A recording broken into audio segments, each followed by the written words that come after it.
اس نے تم لوگوں کو شرافت اور نیکی کا جھانسا دیا اور خود عیش کر رہا ہے۔ کیا تمہیں مال غنیمت ملا ہے؟ اگر تمہیں ملا بھی تو سونے چاندی کے 2 ٹکڑے مل جائیں گے۔ صلیبیوں کے جہازوں سے بے بہا خزانہ سلطان ایوبی کے ہاتھ آیا ہے۔ وہ سب رات کے اندھیرے میں سینکڑوں اونٹوں پر لاد کر قاہرہ روانہ کر دیا گیا ہے، جہاں سے دمشق اور بغداد چلا جائے گا۔ سوڈانی لشکر کو سلطان نہتہ کر کے غلاموں میں بدل دینا چاہتا ہے، پھر عرب سے فوج آ جائے گی اور تم مصری بھی غلام ہو جاؤ گے۔ اس عیسائی کی ہر ایک بات فخر المصری کے دل میں اترتی جا رہی تھی۔ اثر باتوں کا نہیں بلکہ موبی کے حسن اور حشیش کا تھا۔ عیسائیوں نے یہ حربہ حسن بن صباح کے حشیشین سے سیکھا تھا۔ موبی کو بالکل توقع نہیں تھی کہ یہ صورتحال پیدا ہو جائے گی کہ ایک مصری اس کے تعاقب میں اس کے دام میں آ جائے گا۔ انہیں معلوم ہو گیا کہ فخر مصر کی زبان کے سوا کوئی زبان نہیں جانتا۔ موبی نے اپنے 5 ساتھیوں کو سنانا شروع کر دیا کہ رابن زخمی ہونے کا بہانہ کر کے زخمیوں کے خیمے میں پڑا ہے، اور اس نے کہا ہے کہ ناجی سے مل کر معلوم کرو کہ اس نے بغاوت کیوں نہیں کی، یا اس نے عقب سے صلاح الدین ایوبی پر حملہ کیوں نہیں کیا، اور یہ بھی معلوم کرو کہ اس نے ہمیں دھوکہ تو نہیں دیا۔ وہ باتیں کر رہی تھی تو فخر نے پوچھا، یہ کیا کہہ رہی ہے؟ یہ کہہ رہی ہے، ایک نے جواب دیا، اگر یہ شخص یعنی تم صلاح الدین کی فوج میں نہ ہوتے تو یہ تمہارے ساتھ شادی کر لیتی۔ یہ مسلمان ہونے کو بھی تیار ہے، لیکن کہتی ہے کہ اسے اب مسلمانوں پر بھروسہ نہیں رہا۔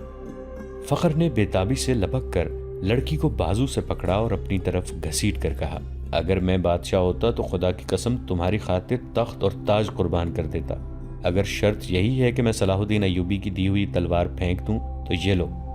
اس نے کمر بند سے تلوار کھولی اور نیام سمیت لڑکی کے قدموں میں رکھ دی۔ کہا، میں اب سے ایوبی کا سپاہی اور کماندار نہیں ہوں، مگر ایک شرط اور بھی ہے۔ لڑکی نے کہا، میں اپنا مذہب تمہاری خاطر ترک کر دیتی ہوں، لیکن صلاح الدین ایوبی سے انتقام ضرور لوں گی۔ کیا اسے میرے ہاتھوں قتل کرانا چاہتی ہو؟ فخر نے پوچھا۔ لڑکی نے اپنے آدمیوں کی طرف دیکھا۔ سب نے ایک دوسرے کی طرف دیکھا۔ آخر کرسٹوفر نے کہا، ایک صلاح الدین ایوبی نہ رہا تو کیا فرق پڑے گا؟ ایک اور سلطان آ جائے گا، وہ بھی ایسا ہی ہوگا۔ مصریوں کو آخر غلام ہی ہونا پڑے گا۔ تم ایک کام کرو، سوڈانیوں کے سالار ناجی کے پاس پہنچو اور یہ لڑکی اس کے سامنے کر کے اسے بتاؤ کہ سلطان صلاح الدین ایوبی اصل میں کیا ہے اور اس کے ارادے کیا ہیں۔ ان لوگوں کو تو یہ علم ہی نہیں تھا کہ ناجی کا صلیبیوں کے ساتھ رابطہ ہے اور موبی اس کے ساتھ بات کرے گی، لیکن انہیں یہ علم نہیں تھا کہ ناجی اور اس کے معتمد سالار خفیہ طریقے سے مروائے جا چکے ہیں۔ اس تک لڑکی کو ہی جانا تھا، اس کا اکیلے جانا ممکن نہیں تھا۔ اتفاق سے انہیں فخر المصری مل گیا، لہٰذا اسی کو استعمال کرنے کا فیصلہ ہو گیا۔ یہ آدمی چونکہ سلطان ایوبی کی نظر میں آ گئے تھے، اس لیے ابھی اس کی نظر میں رہنا چاہتے تھے۔ اس کے علاوہ انہوں نے موبی سے سن لیا تھا کہ ان کے شعبہ جاسوسی اور تخریب کاری کا سربراہ رابن اسی کیمپ میں ہے اور فرار ہوگا، اس لیے وہ اسے مدد دینے کے لیے بھی وہاں موجود رہنا چاہتے تھے۔ ان کے ارادے معلوم نہیں کیا تھے۔ صلاح الدین ایوبی پر چلایا ہوا تیر خطا گیا تو انہیں سلطان ایوبی کے سامنے لے جایا گیا۔ ان کا بہروپ اور ڈرامہ کامیاب رہا، لیکن ان کا مشن تباہ ہو گیا تھا، لہٰذا اب وہ بدلی ہوئی صورتحال اور اتفاقات سے فائدہ اٹھانے کی کوشش کر رہے تھے۔ فخر المصری حسن اور حشیش کے جال میں آ گیا۔ اس نے واپس کیمپ میں نہ جانے کا فیصلہ کر لیا تھا۔ اسے یہ مشورہ دیا گیا کہ وہ لڑکی کو لے کر روانہ ہو جائے۔ ان لوگوں نے اسے اپنا ایک اونٹ دے دیا، پانی کا ایک مشکیزہ دیا اور تھیلے میں کھانے کا بہت سارا سامان ڈال دیا۔ ان اشیاء میں کچھ ایسی تھیں جن میں حشیش ملی ہوئی تھی۔ موبی کو ان کا علم تھا۔ فخر کو ایک لمبا چوغا اور تاجروں والی دستار پہنا دی گئی۔ لڑکی اونٹ پر سوار ہوئی، اس کے پیچھے فخر سوار ہوا اور اونٹ چل پڑا۔ فخر گرد و پیش سے بے خبر تھا اور وہ اپنے ماضی سے بھی بے خبر ہو گیا۔ صرف یہ احساس اس پر غالب تھا کہ روئے زمین کی حسین ترین لڑکی اس کے قبضے میں ہے، جس نے سلطان کو ٹھکرا کر اسے پسند کیا ہے۔ فخر نے موبی کو دونوں بازوؤں میں لے کر اس کی پیٹھ اپنے سینے سے لگا لی۔ موبی نے کہا، تم عیسائی کمانداروں اور اپنے سلطان کی طرح وحشی تو نہیں بنو گے؟ میں تمہاری ملکیت ہوں، جو چاہو کرو، مگر میں پھر بھی تم سے نفرت کروں گی۔ کہو تو میں اونٹ سے اتر جاتا ہوں۔ فخر نے اسے اپنے بازوؤں سے نکال کر کہا، مجھے صرف یہ بتا دو کہ تم مجھے دل سے چاہتی ہو یا محض مجبوری کے عالم میں میری پناہ لی ہے۔ پناہ تو میں ان تاجروں کی بھی لے سکتی تھی، موبی نے جواب دیا، لیکن تم مجھے اتنے اچھے لگے کہ تمہاری خاطر مذہب تک چھوڑنے کا فیصلہ کر لیا۔ اس نے جذباتی باتیں کر کے فخر کے اعصاب پر قبضہ کر لیا اور رات گزرتی چلی گئی۔ سفر کم و بیش 5 دنوں کا تھا، لیکن فخر المصری عام راستوں سے ہٹ کر جا رہا تھا کیونکہ وہ بگھوڑا فوجی تھا۔ موبی کو نیند آنے لگی۔ اس نے سر پیچھے فخر کے سینے پر رکھ دیا اور گہری نیند سو گئی۔ اونٹ چلتا رہا، فخر جاگتا رہا۔ صلاح الدین ایوبی صبح کی نماز پڑھ کے فارغ ہوئے ہی تھے کہ دربان نے اطلاع دی کہ علی بن سفیان آیا ہے۔ سلطان دوڑ کر باہر نکلے۔ ان کے منہ سے علی بن سفیان کے سلام کے جواب سے پہلے یہ الفاظ نکلے: ادھر کی کیا خبر ہے؟ ابھی تک خیریت ہے، علی بن سفیان نے جواب دیا، مگر سوڈانی لشکر میں بے اطمینانی بڑھتی جا رہی ہے۔ میں نے اس لشکر میں اپنے جو مخبر چھوڑے تھے ان کی اطلاعوں سے پتہ چلتا ہے کہ ان کے کسی ایک بھی کماندار نے قیادت سنبھال لی تو بغاوت ہو جائے گی۔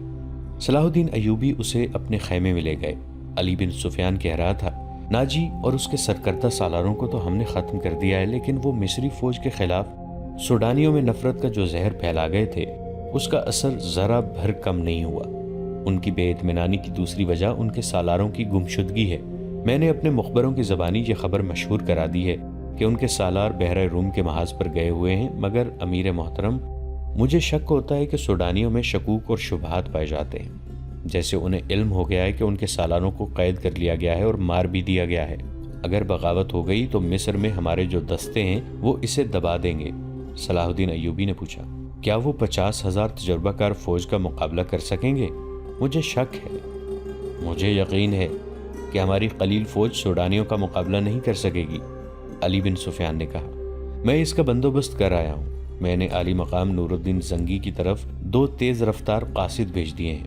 میں نے پیغام بھیجا ہے کہ مصر میں بغاوت کی فضا پیدا ہو رہی ہے اور ہم نے جو فوج تیار کی ہے وہ تھوڑی ہے اور اس میں سے آدھی فوج محاذ پر ہے۔ متوقع بغاوت کو دبانے کے لیے ہمیں کمک بھیجی جائے۔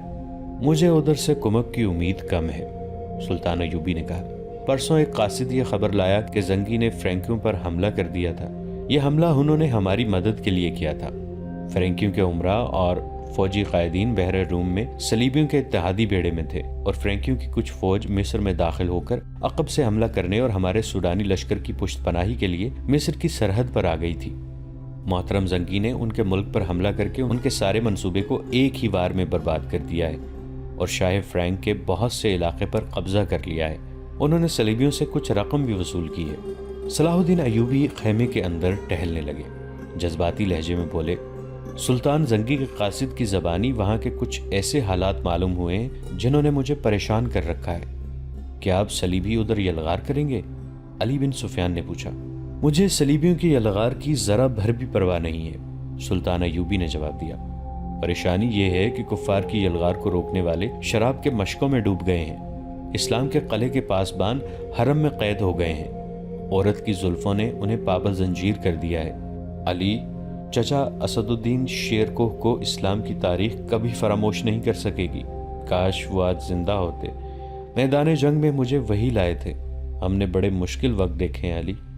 میں نے شیرکوہ کی فوج کے ہراول دستے کی کمان کی ہے۔ میں ان کے ساتھ صلیبیوں کے محاصرے میں 3 مہینے رہا ہوں۔ مجھے شیرکوہ ہمیشہ سبق دیا کرتے تھے کہ گھبراہٹ اور خوف سے بچنا، تائید ایزدی اور رضا الہی کا قائل رہنا اور اسلام کا علم بلند رکھنا۔ میں شیرکوہ کی کمان میں مصریوں اور صلیبیوں کی مشترک فوج کے خلاف بھی لڑا ہوں۔ اسکندریہ میں محاصرے میں رہا ہوں۔ شکست میرے سر پر آ گئی تھی۔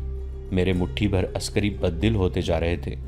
میں نے کس طرح ان کے حوصلے اور جذبے تر و تازہ رکھے یہ میرا خدا ہی بہتر جانتا ہے۔ تان کے چچا شیرکوہ نے حملہ آور ہو کر محاصرہ توڑا۔ تم یہ کہانی اچھی طرح جانتے ہو۔ ایمان فروشوں نے کفار کے ساتھ مل کر ہمارے لیے کیسے کیسے طوفان کھڑے کیے، مگر میں گھبرایا نہیں، دل نہیں چھوڑا۔ مجھے سب کچھ یاد ہے سلطان، علی بن سفیان نے کہا۔ اس قدر مارکہ آرائیوں اور قتل و غارت کے بعد توقع تھی کہ مصری راہ راست پر آ جائیں گے، مگر ایک غدار مرتا ہے تو ایک اور اس کی جگہ لے لیتا ہے۔ میرا مشاہدہ یہ ہے کہ غدار کمزور خلافت کی پیداوار ہوتے ہیں۔ اگر فاطمی خلافت حرم میں گم نہ ہوتی تو آج آپ صلیبیوں سے یورپ میں لڑ رہے ہوتے، مگر ہمارے غدار بھائی انہیں سلطنت اسلامیہ سے باہر نہیں جانے دے رہے۔ جب بادشاہ عیش و عشرت میں پڑ جائیں تو رعایا میں بھی کچھ لوگ بادشاہی کے خواب دیکھنے لگتے ہیں۔ وہ کفار سے طاقت اور مدد حاصل کرتے ہیں۔ ایمان فروشی میں وہ اس قدر اندھے ہو جاتے ہیں کہ کفار کے عزائم اور اپنی بیٹیوں کی عصمتیں تک بھلا دیتے ہیں۔ مجھے انہی لوگوں سے ڈر آتا ہے، صلاح الدین ایوبی نے کہا۔ اللہ نہ کرے اسلام کا نام جب بھی ڈوبا مسلمانوں کے ہاتھوں ڈوبے گا۔ ہماری تاریخ غداروں کی تاریخ بنتی جا رہی ہے۔ یہ رجحان بتا رہا ہے کہ ایک روز مسلمان جو برائے نام مسلمان ہوں گے اپنی سرزمین کفار کے حوالے کر دیں گے۔ اگر اسلام کہیں زندہ رہا تو وہاں مسجدیں کم اور قہبہ خانے زیادہ ہوں گے۔ ہماری بیٹیاں صلیبیوں کی طرح بال کھلے چھوڑ کر بے حیا ہو جائیں گی۔ کفار انہیں اسی راستے پر ڈال رہے ہیں، بلکہ ڈال چکے ہیں۔ اب مصر سے پھر وہی طوفان اٹھ رہا ہے۔ علی، تم اپنے محکمے کو اور مضبوط اور وسیع کرو۔ میں نے اپنے رفیقوں سے کہہ دیا ہے کہ دشمن کے علاقوں میں جا کر شب خون مارنے اور خبریں لانے کے لیے تنومند اور ذہین جوانوں کا انتخاب کرو۔ صلیبی اس محاذ کو مضبوط اور پر اثر بنا رہے ہیں۔ تم فوری طور پر جاسوسی جنگ کی تیاری کرو۔ فوری طور پر کرنے والا کام یہ ہے کہ سمندر سے کئی ایک صلیبی بچ کر نکلے ہیں۔ ان میں زیادہ تر زخمی ہیں، اور جو زخمی نہیں ہیں وہ کئی دن سمندر میں ڈوبنے اور تیرنے کی وجہ سے زخمیوں سے بھی بدتر ہیں۔ ان سب کا علاج معالجہ ہو رہا ہے۔ میں نے سب کو دیکھا ہے۔ تم بھی انہیں دیکھ لو اور اپنی ضرورت کے مطابق ان سے معلومات حاصل کرو۔ سلطان ایوبی نے دربان کو بلا کر ناشتے کے لیے کہا اور علی بن سفیان سے کہا، کل کچھ زخمی اور کچھ اچھی بھلی لڑکیاں میرے سامنے لائی گئی تھیں۔ 6 تو سمندر سے نکلے ہوئے قیدی ہیں۔ ان میں ایک پر مجھے شک ہے کہ وہ سپاہی نہیں ہے اور رتبے اور عہدے والا آدمی ہے۔ سب سے پہلے اسے 5 تاجر 7 عیسائی لڑکیوں کو ساتھ لائے تھے۔ انہوں نے علی بن سفیان کو لڑکیوں کے متعلق وہی کچھ بتایا جو تاجروں نے بتایا تھا۔ سلطان ایوبی نے کہا، میں نے لڑکیوں کو دراصل حراست میں لیا ہے، لیکن انہیں بتایا کہ میں انہیں پناہ میں لے رہا ہوں۔ لڑکیوں کا یہ کہنا ہے کہ وہ غریب گھرانوں کی لڑکیاں، اور پھر ان کا یہ بیان کہ انہیں ایک جلتے ہوئے جہاز میں سے کشتی میں بٹھا کر سمندر میں اتارا گیا اور کشتی انہیں ساحل پر لے آئی، مجھے شکوک میں ڈال رہا ہے۔ میں نے انہیں الگ خیمے میں رکھا اور سنتری کھڑا کر دیا ہے۔ تم ناشتے کے فوراً بعد اس قیدی اور ان لڑکیوں کو دیکھو۔ آخر میں صلاح الدین ایوبی نے مسکرا کر کہا، کل دن کے وقت ساحل پر ٹہلتے ہوئے مجھ پر ایک تیر چلایا گیا ہے جو میرے پاؤں کے درمیان ریت میں لگا۔ انہوں نے تیر علی بن سفیان کو دے کر کہا، علاقہ چٹانی تھا، محافظ تلاش اور تعاقب کے لیے بہت دوڑے مگر انہیں کوئی تیر انداز نظر نہیں آیا۔ اس علاقے سے انہیں یہ 5 تاجر ملے جنہیں محافظ میرے پاس لے آئے۔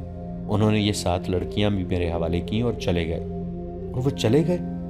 علی بن سفیان نے حیرت سے کہا، آپ نے انہیں جانے کی اجازت دے دی؟ محافظوں نے ان کی سامان کی تلاشی لی تھی، سلطان ایوبی نے کہا۔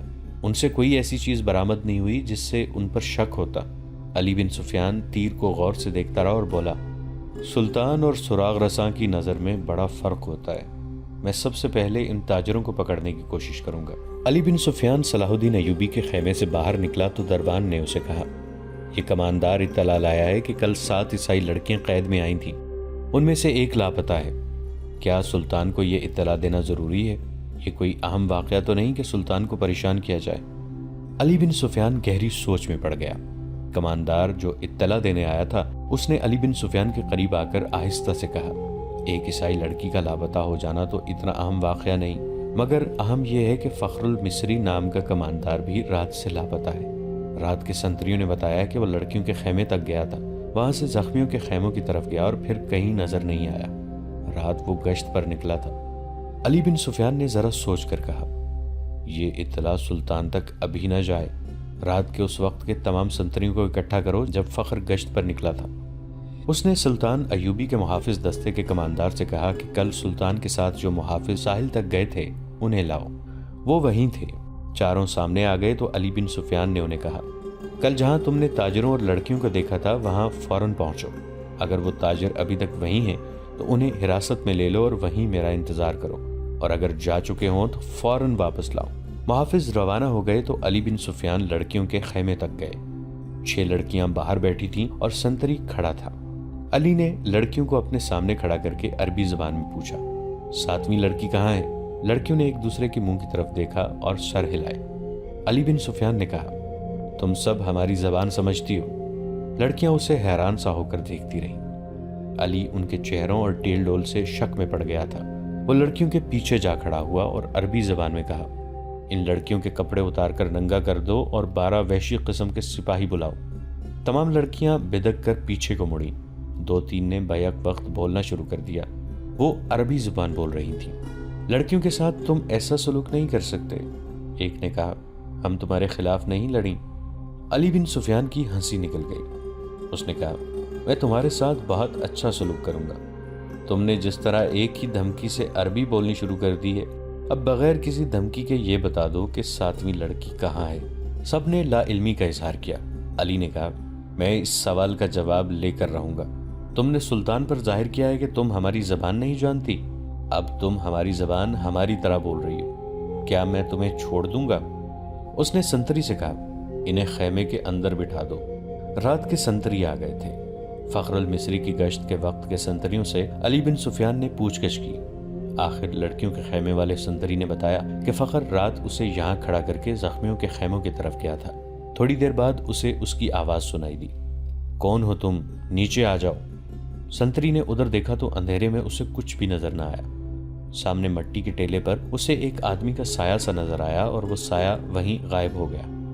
علی بن سفیان فوراً وہاں گیا۔ یہ ٹیلا ساحل کے قریب تھا، اس کی مٹی ریتلی تھی۔ ایک جگہ سے صاف پتہ چل رہا تھا کہ وہاں کوئی اوپر گیا ہے۔ وہاں زمین پر 2 قسم کے پاؤں کے نشان تھے۔ ایک نشان تو مرد کا تھا جس نے فوجیوں والا جوتا پہن رکھا تھا، دوسرا نشان چھوٹے جوتے کا تھا اور زنانہ لگتا تھا۔ زمین کچی اور ریتلی تھی۔ زنانہ نشان جدر سے آیا تھا۔ علی بن سفیان ادھر کو چل پڑا۔ یہ نشان اسے خیمے تک لے گئے جہاں موبی رابن سے ملی تھی۔ اس نے خیمے کا پردہ اٹھایا اور اندر چلا گیا۔ اس کی چہرہ شناس نگاہوں نے زخمی قیدیوں کو دیکھا۔ سب کے چہرے بھانپے رابن بیٹھا ہوا تھا۔ اس نے علی بن سفیان کو دیکھا اور فوراً ہی کراہنے لگا جیسے اسے درد کا اچانک دورہ پڑا ہو۔ علی نے اسے کندھے سے پکڑ کر اٹھا لیا اور خیمے سے باہر لے گیا۔ اس سے پوچھا، رات کو ایک قیدی لڑکی اس خیمے میں آئی تھی، کیوں آئی تھی؟ رابن اسے ایسی نظروں سے دیکھنے لگا جن میں حیرت تھی اور ایسا تاثر بھی جیسے وہ کچھ سمجھا ہی نہ ہو۔ علی بن سفیان نے اسے آہستہ سے کہا، کیا تم میری زبان سمجھتے ہو دوست؟ میں تمہاری زبان سمجھتا ہوں، بول سکتا ہوں، لیکن تمہیں میری زبان میں جواب دینا ہوگا۔ رابن اس کا منہ دیکھتا رہا۔ علی نے سنتری سے کہا، اسے خیمے سے باہر رکھو۔ علی بن سفیان خیمے کے اندر چلا گیا اور قیدیوں سے ان کی زبان میں پوچھا، رات کو لڑکی اس خیمے میں کتنی دیر رہی تھی؟ اپنے آپ کو اذیت میں نہ ڈالو۔ سب چپ رہے، مگر ایک اور دھمکی سے ایک زخمی نے بتا دیا کہ لڑکی خیمے میں آئی تھی اور رابن کے پاس بیٹھی یا لیٹ رہی تھی۔ یہ زخمی سمندر میں جلتے جہاز میں سے کودا تھا۔ اس نے آگ کا بھی اور پانی کا بھی قہر دیکھا تھا۔ وہ اتنا زخمی نہیں تھا جتنا خوفزدہ تھا۔ وہ کسی اور مصیبت میں پڑنے کے لیے تیار نہیں تھا۔ اس نے بتایا کہ اسے یہ معلوم نہیں کہ رابن اور لڑکی کے درمیان کیا باتیں ہوئیں اور لڑکی کون تھی۔ اسے یہ بھی معلوم نہیں تھا کہ رابن کا عہدہ کیا ہے، وہ اس کے صرف نام سے واقف تھا۔ اس نے یہ بھی بتا دیا کہ رابن اس کیمپ میں آنے تک بالکل تندرست تھا۔ یہاں آ کر وہ اس طرح کراہنے لگا جیسے اسے اچانک کسی بیماری کا دورہ پڑ گیا ہو۔ علی بن سفیان ایک محافظ کی رہنمائی میں ان 5 آدمیوں کو دیکھنے چلا گیا جو تاجروں کے بحروپ میں کچھ دور خیمہ زن تھے۔ محافظوں نے انہیں الگ بٹھا رکھا تھا۔ علی کو انہوں نے پہلے یہ اطلاع دی کہ ان کے پاس کل 2 اونٹ تھے مگر آج ایک ہی ہے۔ ناظرین، آج کی قسط میں اتنا ہی۔ ہماری نئی ویڈیوز سے باخبر رہنے کے لیے ہمارے اس چینل کو سبسکرائب کر کے نیچے موجود بیل آئیکن کو ضرور پریس کیجیے گا۔ آپ سے ملاقات ہوگی نئی ویڈیو کے ساتھ، تب تک کے لیے ہمارا اور آپ کا اللہ نگہبان۔